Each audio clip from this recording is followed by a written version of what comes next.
Alam nyo ba na sa pag-ikot namin sa Banawe, Quezon City, natuklasan namin itong napakasarap na kainan na sufuse or sufuse o kung ano man ang tawag nila. Chinese food, Taiwanese milk tea, nandito yan.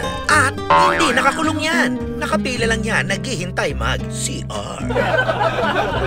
Itong laksa guys, authentic. Itong Taiwanese sausage, authentic din. Grabe ang mga pagkain guys, may salted egg chicken, merong fried rice nila, naku napakasarap talaga. Tapos itong squid, naku Manchurian daw. At syempre, ang walang kamatayang braised beef, lagi kong ino-order yan, pati yung braised beef noodle. Nako, sigurado mag-e-enjoy ka dito, kasi hindi lang basta masarap are. Murang-mura pa, very affordable. Kaya ano pang hinihintay nyo? Tara let's go let's!